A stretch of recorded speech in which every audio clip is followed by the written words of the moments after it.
La historia oculta, los bajos fondos del este de Londres. Cuando pensamos en el East End londinense, enseguida nos viene a la mente las clásicas calles victorianas por las que transitó el tristemente famoso Jack el Destripador. Pero más allá de las atestadas y oscuras calles del Whitechapel del siglo XIX, hay una intrahistoria llena de asesinos, gángsters y resistencia obrera.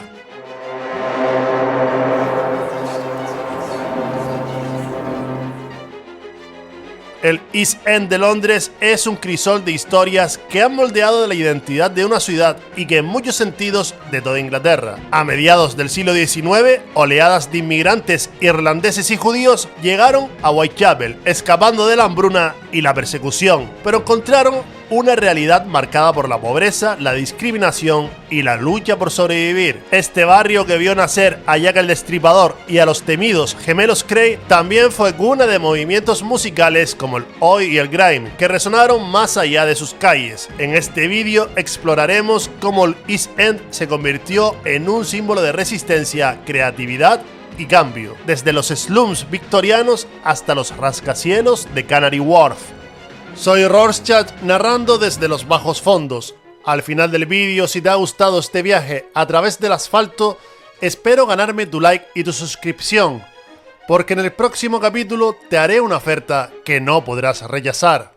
A mediados del siglo XIX, el East End de Londres se convirtió en un crisol de culturas, impulsado por oleadas de inmigrantes que llegaban con sueños de prosperidad, pero que se enfrentaron a la dura realidad de la pobreza urbana. Entre estos grupos, dos comunidades destacaron por su impacto duradero, y fueron los irlandeses y los judíos. La gran hambruna irlandesa obligó a cientos de miles de personas a abandonar su tierra natal. Muchos llegaron a Inglaterra y especialmente Londres como el epicentro industrial y comercial del país, que atrajo a una gran parte de esta población desplazada. En el East End, especialmente en el barrio de Whitechapel, se llenó rápidamente de familias irlandesas quienes asentaron en casas abarrotadas conocidas como slums. Las condiciones eran extremas, las viviendas eran insalubres, con poca ventilación, sin servicios básicos y una alta incidencia de enfermedades como el cólera y la tuberculosis. La mayoría de los irlandeses trabajaban en empleos más remunerados como la construcción, los muelles y la recolección de desechos, trabajos que los colocaban al final de la escala social. No obstante, su llegada no fue bien recibida por los residentes locales. La diferencia religiosa, los irlandeses eran mayoritariamente católicos, exacerbó las tensiones con la población protestante inglesa. Disturbios y enfrentamientos esporádicos entre comunidades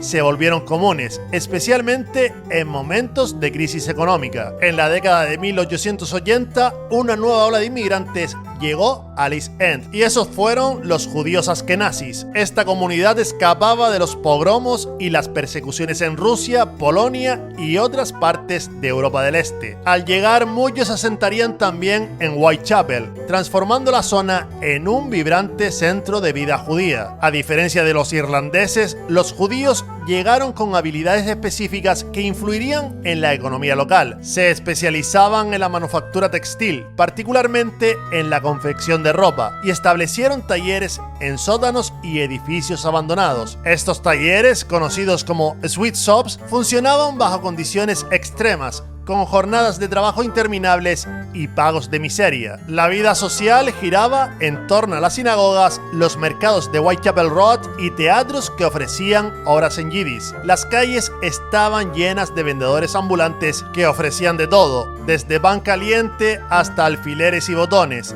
Este bullicio comercial dio al East End una identidad única y dinámica. Pero en 1988, Whitechapel se convertiría en el escenario de una serie de asesinatos que no solo capturaron la atención de Londres, sino que resonaron en el imaginario colectivo global, que definirían para siempre la idea del East London. Los crímenes de Jack el Destripador, el primer asesino en serie documentado de la historia. Este asesino, cuya identidad sigue siendo un misterio, no solo mató al menos 5 mujeres, todas ellas trabajadoras sexuales en situación de vulnerabilidad, sino que también desnudó las profundas desigualdades sociales y el caos que reinaba en el East End victoriano. El contexto en el que Jack el Destripador operó es crucial para entender su impacto. Whitechapel estaba plagado de pobreza extrema, prostitución y violencia, con calles estrechas y mal iluminadas. El barrio era el hogar de miles de personas hacinadas en condiciones deplorables. La mayoría vivía en casas de alojamiento que cobraban una tarifa diaria por cama, dejando a quienes no podían pagar durmiendo en la calle. El actor de origen judío y de nacionalidad americana, Jacob Adler, escribió en una visita al barrio: "Cuanto más penetramos en Whitechapel, más se hundía nuestro corazón. Se trata de Londres, nunca en Rusia,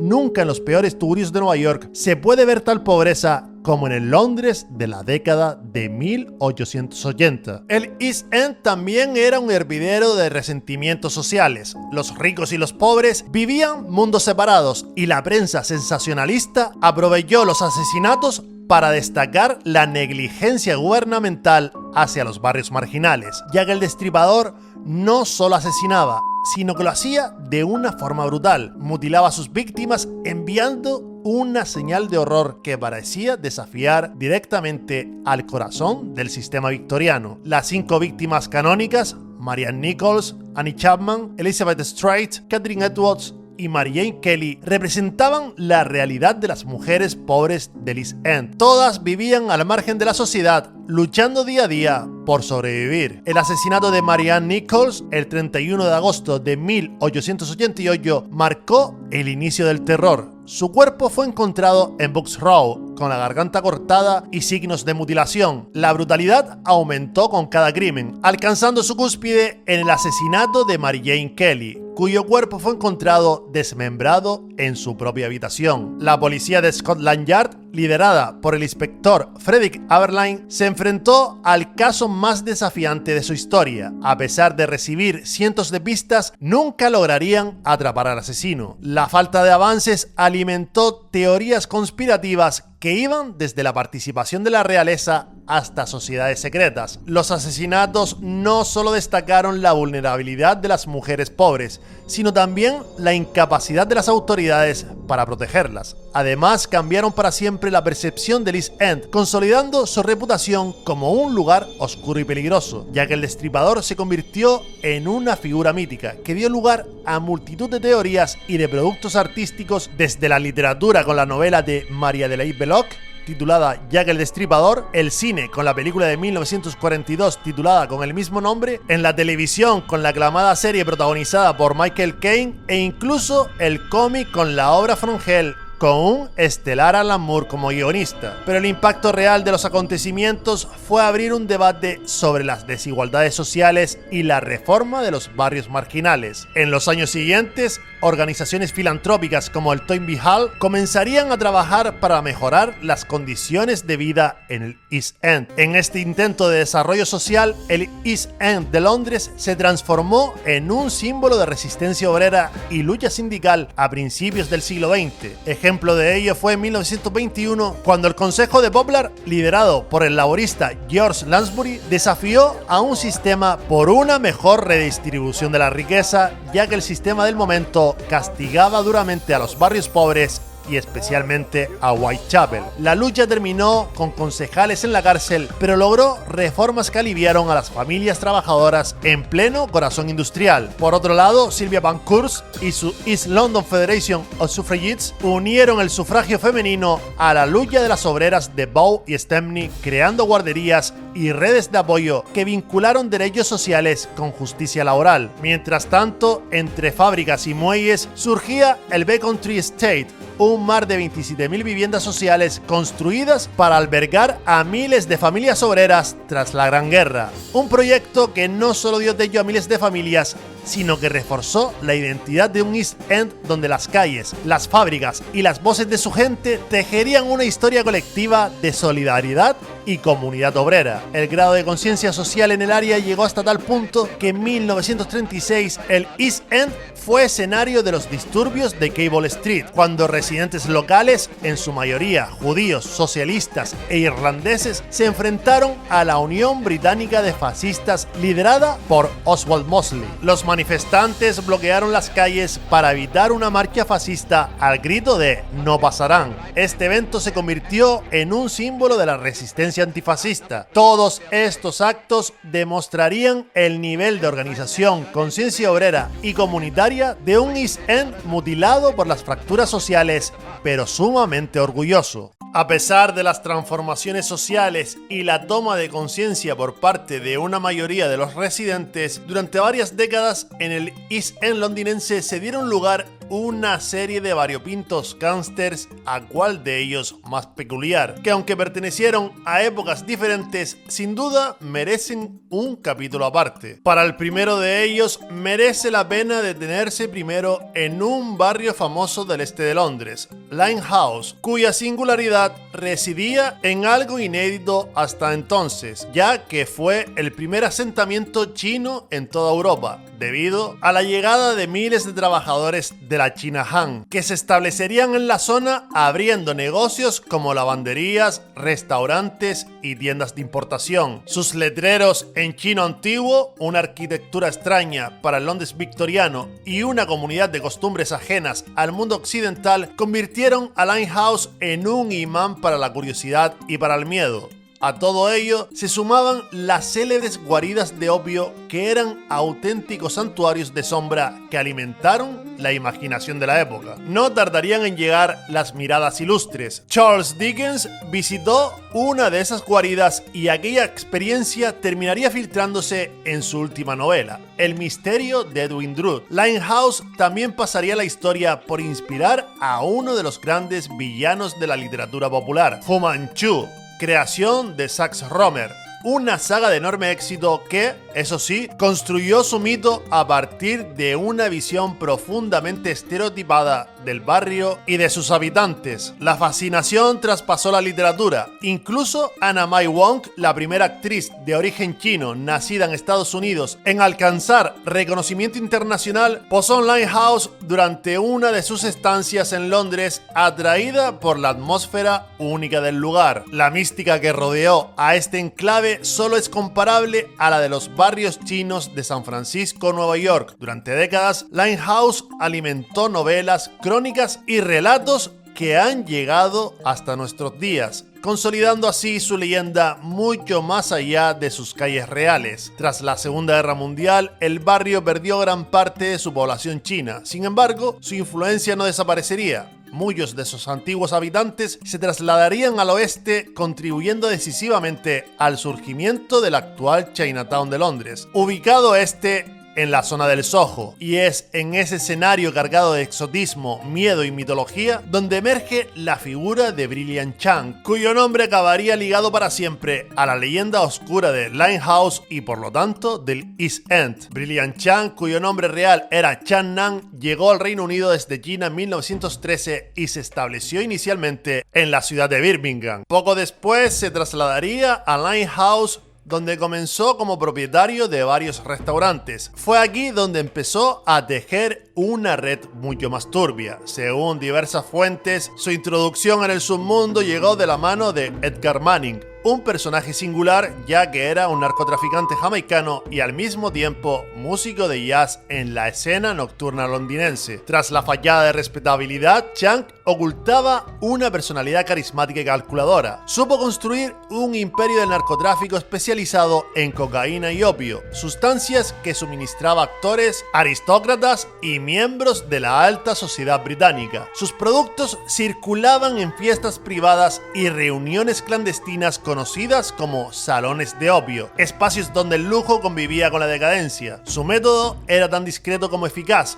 Chang utilizaba intermediarios, escondía la droga en cajas de té o compartimentos secretos y evitaba casi siempre el contacto directo con sus clientes. Esa invisibilidad operativa le valió el apodo del fantasma de Limehouse y le permitió moverse durante años con una sensación de impunidad casi absoluta. Sin embargo, su nombre quedaría marcado para siempre por dos muertes que conmocionaron al país: la de Billie Cullerton, una joven y prometedora actriz del West End, y la de Freda Kempton, bailarina de clubes nocturnos. Aunque Young nunca fue condenado directamente por sus fallecimientos, su papel como proveedor habitual de drogas convirtió ambos casos en el símbolo trágico de una era dominada por el exceso, la hipocresía y el doble rasero moral. Tras esas muertes, la prensa británica desató una campaña feroz. Young fue retratado como el arquetipo del llamado peligro amarillo, un estereotipo racista que sirvió para justificar ataques y sospechas generalizadas contra la comunidad china. Titulares incendiarios como "el demonio oriental que envenena a nuestras mujeres" ocultaban una verdad incómoda. La demanda de drogas procedía en gran parte de británicos ricos y perfectamente integrados en la élite social. Finalmente, Chan Nam fue deportado en 1925, pero su figura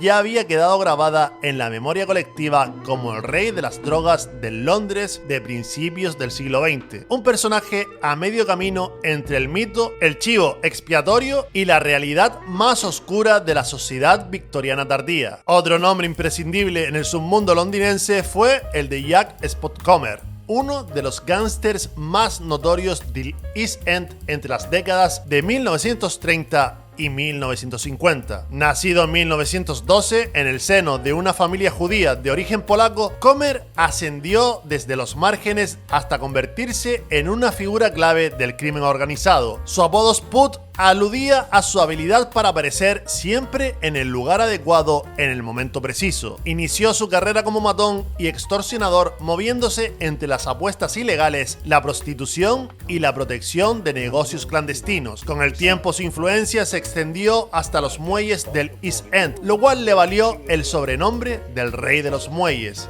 Desde allí controló sindicatos informales, intimidó a estibadores y convirtió el puerto en una de sus principales fuentes de poder. De forma paradójica, su figura también quedó ligada a la resistencia callejera contra el fascismo en los años 30. Comer y otros gángsters judíos del East End se enfrentaron a los seguidores de Oswald Mosley, participando en la violencia que rodeó los intentos de la Unión Británica de Fascistas por hacerse fuerte en los barrios obreros de Londres. El final de su reinado llegó en 1956. Comer fue atacado por rivales y sufrió heridas graves, incluidos profundos cortes en el rostro que lo dejarían desfigurado para el resto de su vida. Aquel episodio marcó el colapso definitivo de su autoridad. Aunque sobrevivió, se apartó del crimen organizado y pasó sus últimos años lejos de los focos hasta su muerte en 1996. Pero si hay dos nombres inseparables del crimen organizado en el East End de Londres, tanto como el propio mito de Jack el Destripador,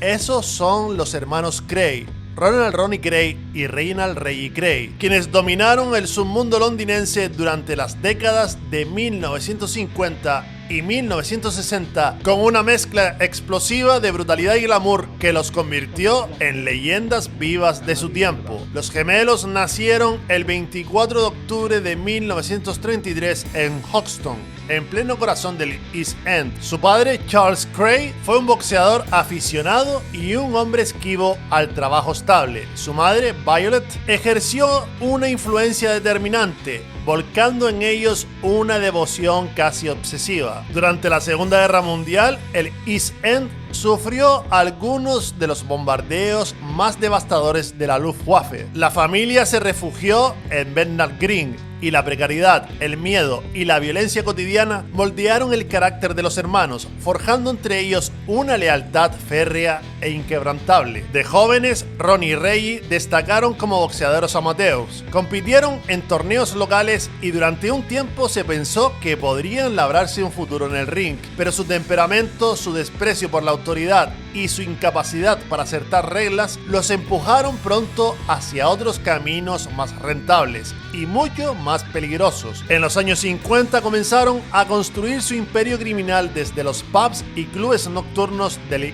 East End. Su primer gran negocio fue la extorsión, ya que cobraban protección a propietarios de locales a cambio de evitarles problemas que, en realidad, ellos mismos provocaban. Su violencia era ejemplarizante y su control del territorio los diferenció rápidamente del resto de bandas locales. Con el tiempo diversificaron sus actividades con apuestas ilegales, contrabando, robos organizados y operaciones inmobiliarias turbias. El punto culminante de su ascenso fue Esmeralda's Barn, su club nocturno en Knightsbridge, convertido en lugar de encuentro de celebridades, políticos y figuras del espectáculo. Allí los Cray dejaron de ser simples matones del East End para transformarse en gángsters con acceso a la alta sociedad, cultivando una imagen de sofisticación que contrastaba con la violencia que sostenía su poder. Pese a su parecido físico, los gemelos eran radicalmente distintos. Ronnie era abiertamente homosexual, algo excepcional y peligrosamente visible no solo en el entorno urbano en el que se movía, sino porque la homosexualidad era ilegal en el Reino Unido. Además, padecía esquizofrenia paranoide, lo cual lo hacía impredecible y extremadamente violento. Reggie, en cambio, era el rostro amable del imperio, carismático, calculador y encargado de las relaciones políticas, los negocios y los tratos en la sombra. Juntos formaban una maquinaria criminal casi perfecta en la que ellos dos eran las estrellas del submundo criminal londinense. El propio Ronnie llegó a decir: fueron los mejores años de nuestras vidas.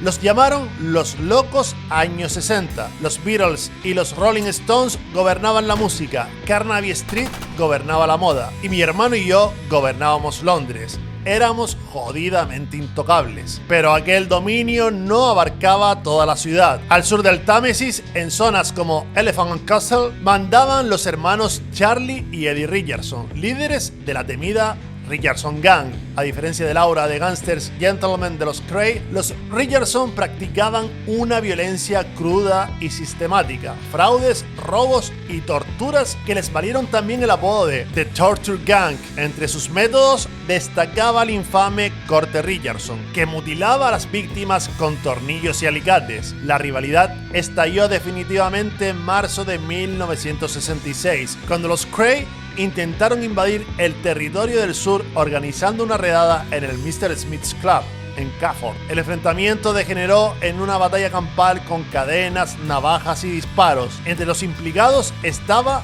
Frankie Fraser, que acabaría traicionando a los Cray y uniéndose a los Richardson, aportando información clave sobre sus antiguos aliados. Aunque nunca llegó a producirse una guerra abierta, el choque simbolizó el principio del fin para ambos bandos, el cual quedó inmortalizado en obras como The Profession of Violence. Pese a los conflictos, los Cray también tejieron alianzas poderosas. Mantuvieron vínculos con Bert Battles Rossi, figura destacada del Little Italy del West End. Su posición llegó incluso a despertar el interés de la mafia estadounidense. A través de contactos como Meyer Lansky y Angelo Bruno, jefe de la familia de Filadelfia, se exploraron operaciones de lavado de dinero que resultarían muy lucrativas para ambas partes. Entre sus crímenes más notorios destacan dos asesinatos clave. En 1966, Ronnie Cray disparó y mató a George Cornell, miembro de la banda rival de los Richardsons, en el pub de Blind Beggar de Whitechapel, todo a plena luz del día. Un año después, el asesinato de Jack el Sombrero McBite a manos de Reggie durante una fiesta privada selló definitivamente su destino. El crimen fue tan brutal como torpe y rompió el silencio que hasta entonces había protegido a los gemelos. En 1968, tras años de investigación, Scotland Yard finalmente actuó. El inspector Leonard Nipper Reed lideró la operación que llevó a los Cray ante los tribunales. Antiguos socios y testigos protegidos rompieron el miedo y declararon contra ellos. En 1969, Ronnie y Reggie Cray fueron condenados a cadena perpetua. Con su caída terminó una era en el East End, pero no su leyenda. Incluso desde prisión, los Cray siguieron siendo figuras mediáticas, recibiendo cartas de admiradores y propuestas de matrimonio. Su historia, como la del propio East End, quedó grabada en la cultura popular e inspiró películas como The Craze o Legend. Incluso la película El largo viernes sangriento, que parece inspirarse en parte en la historia de los hermanos Cray, donde el eco de un gángster londinense del este se cruza una vez más con la sombra de la mafia americana. De Londres no todos serían asesinos seriales y despiadados gángsters. Como hemos visto en otros vídeos, las duras condiciones de vida forjan temperamentos únicos, por lo que el área también tuvo motivos de orgullo local, tanto en el ámbito deportivo como en el musical. El equipo de fútbol que representa al área, el West Ham United, puso en primer plano a nivel nacional al barrio en 1964 cuando ganó una FA Cup por primera vez ante nada más y nada menos que ante el Manchester United, y en la década de los 70 lo volvería a ganar una segunda vez, además del subcampeonato de la Recopa de Europa. Pero para la historia que nos ocupa, esa que se cuenta entre callejones y bares del East End londinense, hay un hecho relacionado con más relevancia aún, ya que en 1972 se creó la Intercity Firm, el grupo ultra de hooligans que defiende los colores del equipo del West Ham. Adquirió su nombre de los trenes en los que solía viajar, los Intercity, que aunque eran de primera clase y más caro, permitían viajar a los integrantes a otras ciudades sin ser vigilados por la policía.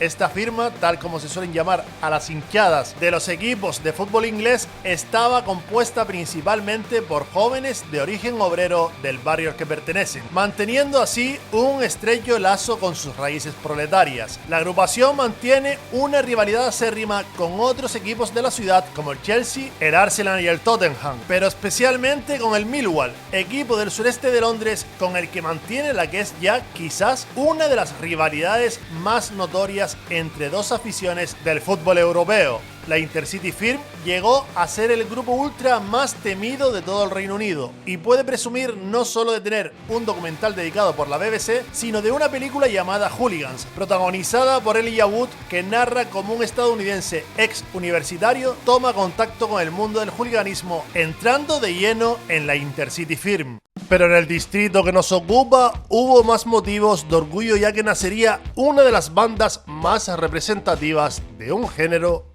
mundialmente famoso, el heavy metal, el cual fue un género profundamente influenciado por el entorno industrial y obrero que encontró seguidores apasionados en el East End. Aunque sus raíces están más asociadas a Birmingham y a bandas como Black Sabbath o Judas Priest, el East End desempeñó un papel fundamental en la popularización del género, ya que fue el hogar de la mítica banda Iron Maiden, que es quizás una de las más icónicas del metal. Se darían a conocer en el club The Cart and the Horse, donde se reunían fanáticos del metal, creando una comunidad que compartía tanto la música como las historias de fábricas y calles que inspiraban letras y estilo agresivo del género. Aunque no todos los miembros se criaron en el este de Londres, desde el principio la banda ha sido liderada por el carismático Steve Harris, un orgulloso londinense del East End. En sus inicios formó parte el cantante Paul Di'Anno, originario también del área, que mientras estuvo en la banda dotó al grupo de un cariz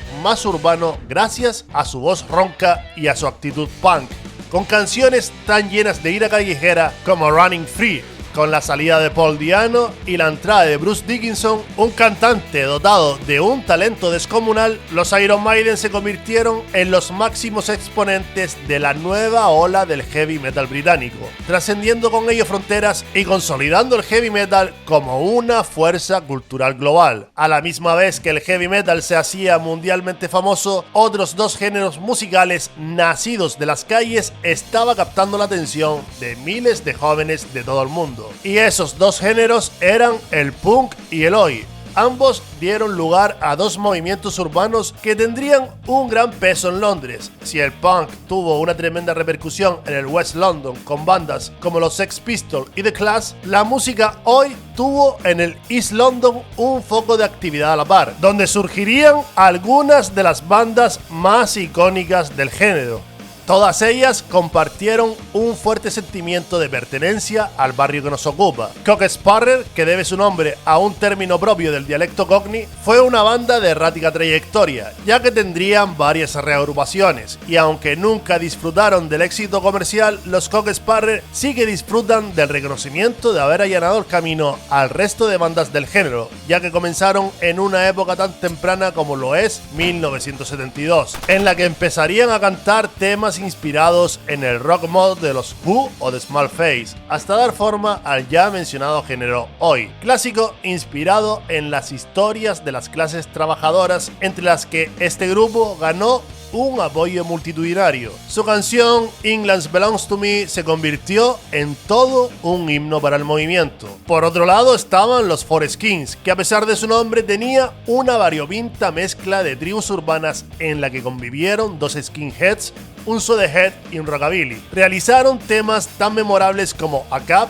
en contra de la brutalidad policial, y además abrieron su abanico a otros estilos con canciones como Plastic Gangsters, inspirada claramente en el ska. Y por último están los Cockney Reyes, formada por 4 skinheads de clase trabajadora cuyos seguidores provenían de las clases más populares de Inglaterra. Al igual que los Forest Kings, compartían los colores del West Ham United, lo que les hizo estar posicionados en una postura propia del movimiento hooligan. Su canción East End es toda una dedicatoria a la zona que les vería crecer. El sentimiento proletario de estas tres bandas no era más que el reflejo de una gran parte de la población del East London. Tal es así que el 30 de abril de 1978 en Victoria Park, ubicado en el East End, tendría lugar un evento organizado por Rock Against Racism y Anti-Nazi Leeds, como parte de su campaña contra el racismo y el fascismo en el Reino Unido. Fue un acto masivo que reunió a entre 80.000 y 100.000 personas y contó con la participación de bandas como The Clash, Steel Pulse, X-Ray Speck,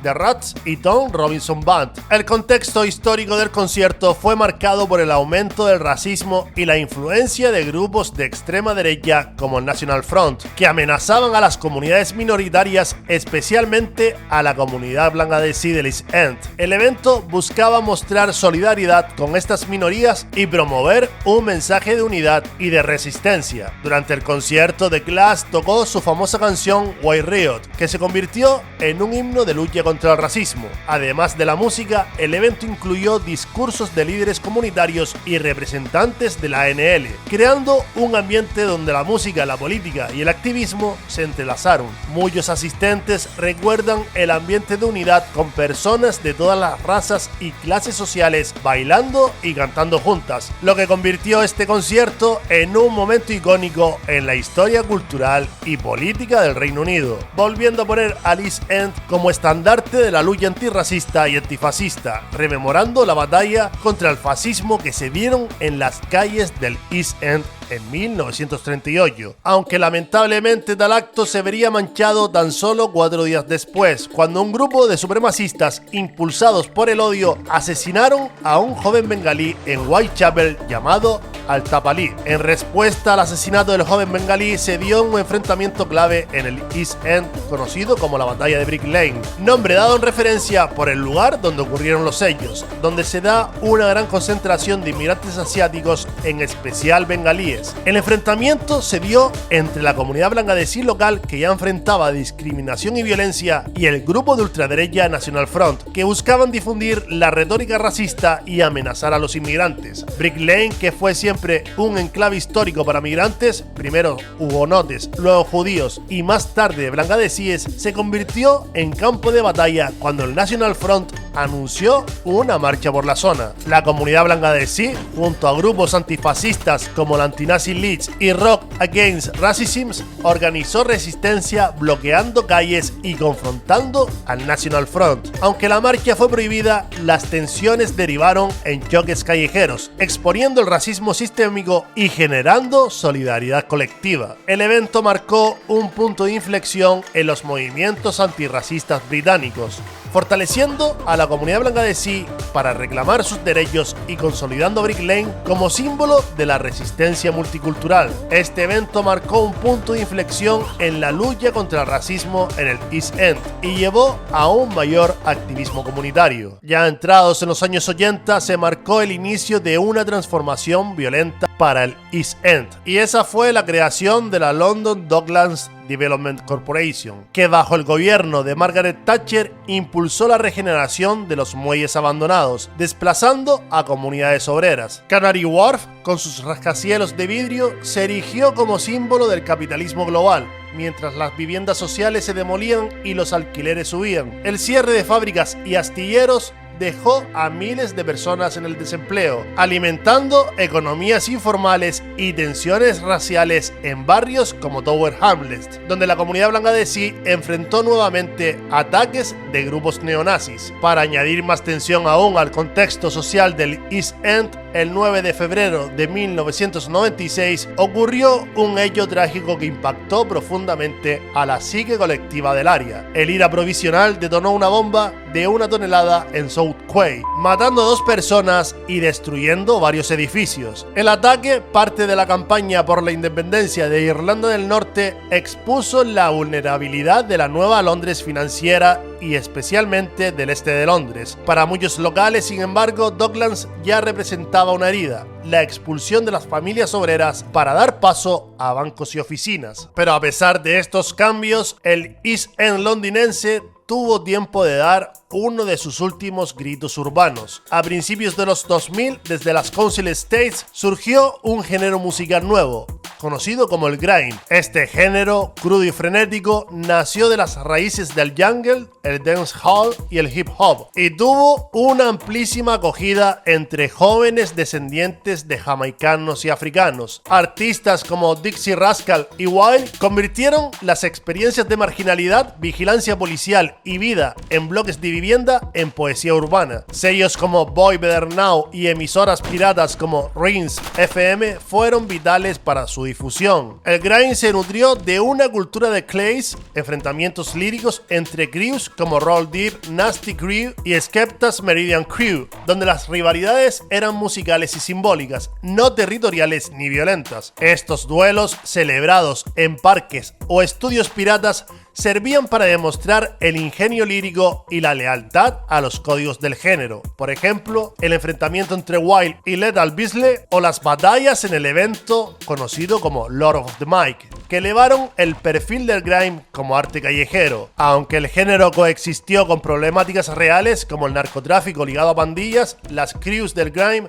no eran estructuras criminales, sino más bien colectivos artísticos. La conexión con grupos como los Sourpuss, que son pandillas jamaicanas, fueron esporádicas y no representativas de la escena. El grime, en esencia, fue y sigue siendo un megáfono para una generación que transformó el aislamiento de las torres de vivienda en himnos de resistencia y de antirracismo. El East London nunca ha sido un lugar estático. Desde los slums victorianos hasta los edificios medianos de color rojo de Bethnal Green, cada ladrillo guarda historias de dolor y de reinvención. Aquí, donde los muelles abandonados se convirtieron en templos del capitalismo y los clubs nocturnos en incubadoras de revoluciones sonoras, la lucha por la identidad nunca cesa. La gentrificación sigue escribiendo su capítulo más voraz. Mercados callejeros reemplazados por cafés de diseño y familias obreras desplazadas por profesionales jóvenes. Las pandillas mutan, los sonidos se globalizan, pero el espíritu de Cable Street y Brick Lane persiste, recordando que esta tierra no se vende fácil. El East End sigue siendo un espejo roto de Inglaterra, que refleja sueños de prosperidad, cicatrices de bombas y la terquedad de quienes se niegan a ser borrados. Su historia oculta no es un relicario, sino un latido, un recordatorio de que, bajo el peso del neoliberalismo y el olvido, hay calles que nunca se rinden. Entre el ayer y el mañana, el East London respira, y su respiración, áspera como un bajo de street punk, sigue siendo la banda sonora de los que nunca pudieron ni quisieron callar.